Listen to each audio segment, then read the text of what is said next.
Welcome to the Creative Condition podcast with me, Ben Talon, illustrator and creativity coach, founder of the Creative Condition, artist and writer. I bring 20 years of creative industry experience and a lifelong love of creativity, a fundamental pillar of human happiness, to you through ongoing personal exploration and the shared experiences of others. You'll get a nourishing mix of creative industry professionals and people far and wide using creativity in ways that can take our learning to the next level so we can maximise our unique blend. The show has been supported from day one by Illustration X, a tremendous illustration agency representing a shining global roster of illustrators and animators over at illustrationx.com. The music for the show is by Dirty Freud, who you can listen to now on all good streaming services. And for everything else, for my coaching, resources and inspiration, head to thecreativecondition.com. Today we're back with the latest instalment of the Creativity Diary as part of the Creative Condition. Welcome to the show. How are you doing, guys? Are you well? I hope you're good. How are you handling this heat here in the UK? You can laugh everywhere else around the world. It's fine. We're not used to it. Upside down here, school holidays, the first school summer holidays experience. And I would be lying if I said I have worked it out, because I haven't. The house has holiday energy because my wife is off work for first part of the week at least, looking after the kids who are home. And there's fun things happening. And I'm down the bottom of the garden in my studio, having to be all disciplined and professional to get things done. And I'm not going to lie, I'm finding it quite challenging. The weeks have been crunched because we've had weekends here and there, been out on a Friday. So I'm speaking now to the parent listeners out there. You'll know exactly what I'm on about. And you're probably laughing now because I was warned of this and I saw it in motion in those glory years when nursery was still going on throughout the summer. And I tell you all this, dear listener, just to highlight the fact that creativity is subject to everything, especially momentum, and being able to immerse in your workspace or your creativity space, wherever that is, whether that's in transit or stationary. Oh my word, speaking of that, I've got Charlotte Bradman coming up on the show soon. Charlotte's awesome. She's also from Keighley. She's written a wonderful book called The Happy Nomad, which I have just finished. It's about how, after some serious adversity in her life, she took to living in a camper van full time and is now happier than she's ever been. And it's a wonderful story. It's very warts and all. It's raw at times. It has to be because of what Charlotte's been through. But it's also a great indicator of what life can be. That we don't have to have these big mortgages, that we don't always have to be adhering to social norms.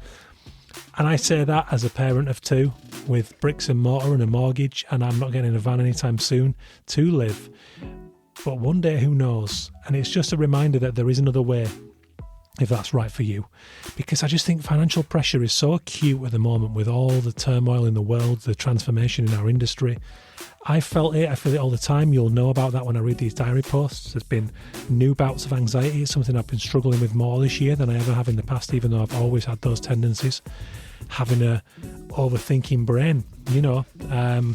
But anyway, if that's you too, get in touch. I'm happy to talk about that. I'm happy to share my learnings. I call upon friends who've been through more of it than I have to glean their wisdom when I need it. I've done it twice this morning as I speak to you now. Thankfully, I've got myself back to something of an equilibrium, even though I am completely tired because I was up since 4 a.m. whizzing around my bed with what felt like every concern I've ever had and ever will have meshed into a paste and applied thickly to my mind.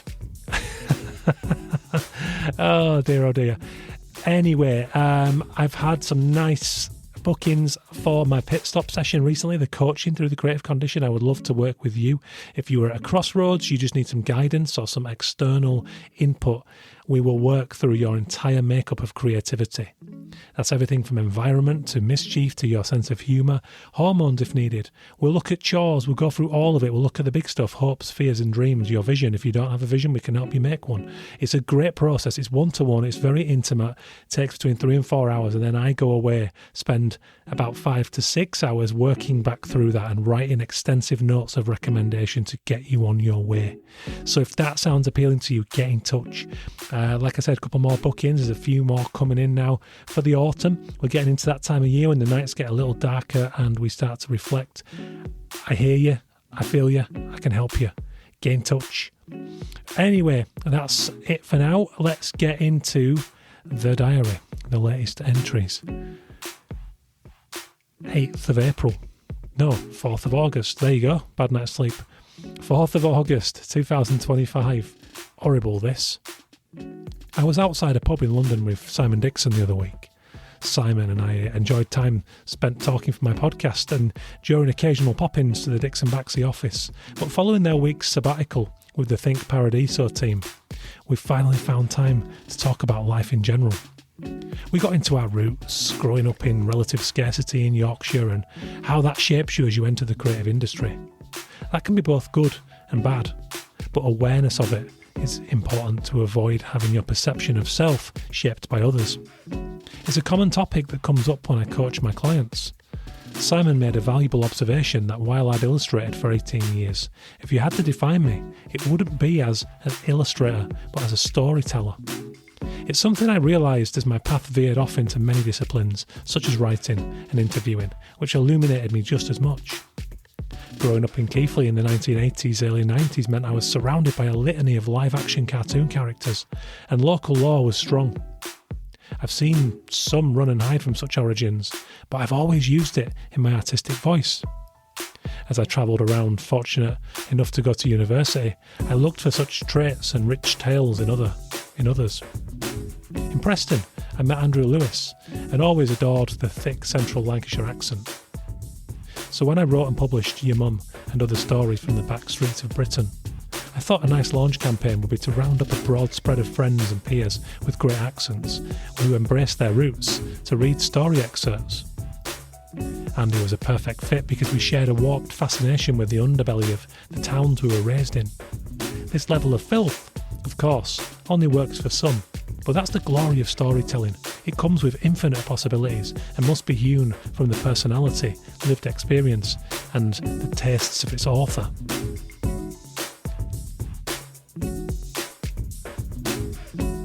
Fourth of August 2025. A test.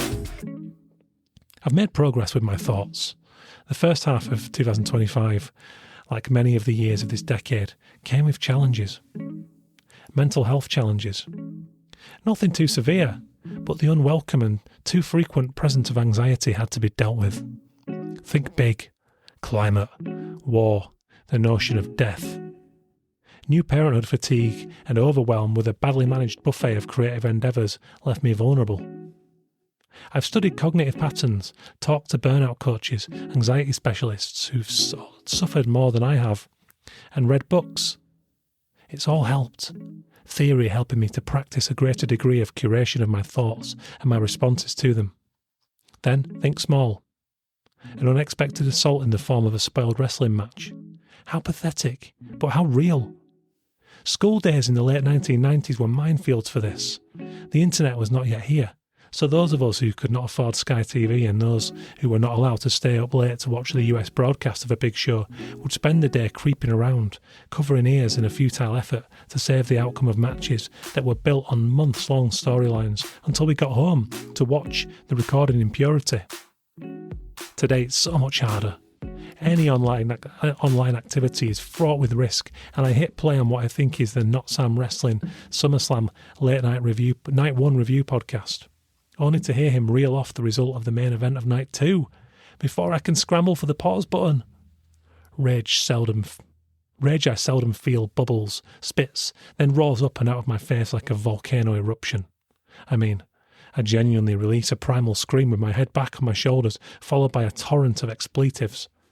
Then self-loathing, before I realise how fortunate I am to sit this atop my list of grievances. I know it's all circumstantial. That idea that there's always someone worse off is true. But we also live our own story, and the small pleasures count too. So I begin to chastise myself for allowing this flow of a productive morning to be interrupted by something so trivial. But the magic is butchered, and tonight I'll watch to see how it happens, not what happens.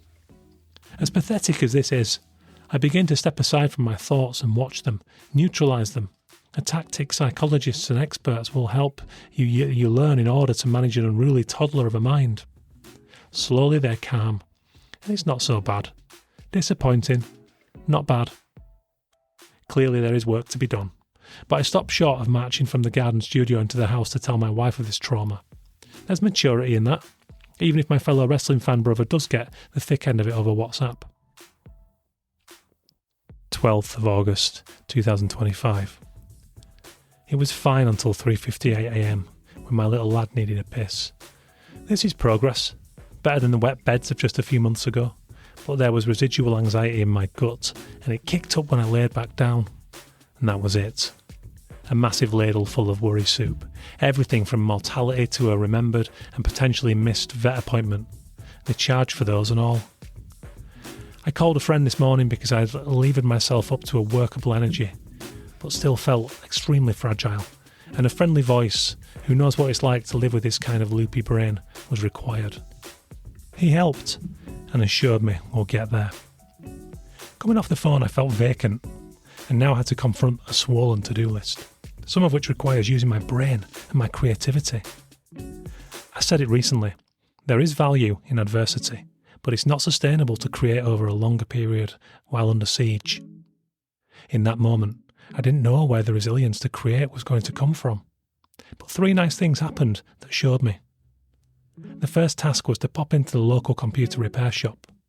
I'd called up the owner who'd done some work on my laptop and fixed my printer to see if the now missing printer cables had been left there. They hadn't, but he told me to come by anyway, as he tends to have things lying around what is a high street electronic graveyard. And either way, if not, they sell them. In the spirit of supporting local business, I popped in. He smiled and handed me the 2 cables under the glass screen over the counter. Not mine, but spares, which he said I could keep. Then, a little boy smiling at my dog just down the street. I stopped and offered up a stroke of my border terrier, and his little face shone with glee. And finally, a nice hello from a member of staff at the cafe I chose to go right in for fear of dozing off at home and not getting the work done.